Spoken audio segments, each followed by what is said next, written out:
it's not clear exactly what all the factors are that contribute to idiopathic Parkinson's. We do know that it's a gene by environment interaction, and there's many factors that have been implicated in the pathogenesis of idiopathic Parkinson's, including things like environmental pollutants, but we now believe that things that are potentially in your diet that affect the microbes in your gut might be important. It's important to then consider a healthy diet. We also know that exercise has been implicated and been shown to be important in patients that have a diagnosis already. And it's possible that diet and exercise combine to have effects on the microbiome.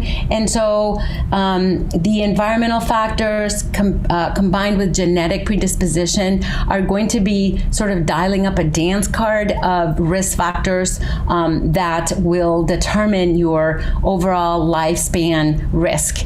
And we're still learning about them. We also know that head injuries are going to be important for idiopathic Parkinson's. We suspect that infections, potentially viral infections, may be important.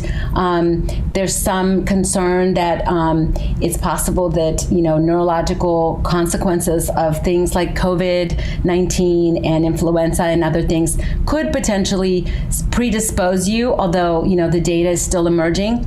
So I think we need to think about idiopathic Parkinson's as an age-related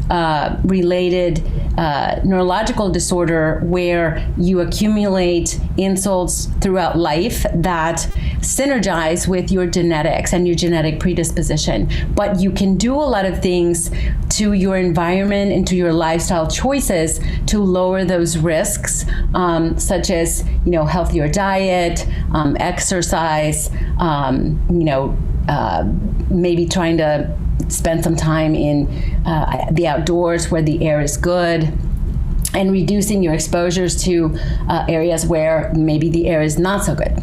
I think we're learning a lot about how you can modify these risks. I think that your genetics are something that you cannot change. I think that it's important to understand that even when you have a diagnosis of Parkinson's, you can still take charge of your diagnosis, and that your disease doesn't have you, even though you have it. And so it's important to learn how the healthy choices of exercise and healthier living can still give you a lot of control over how you progress or don't progress in terms of disease development.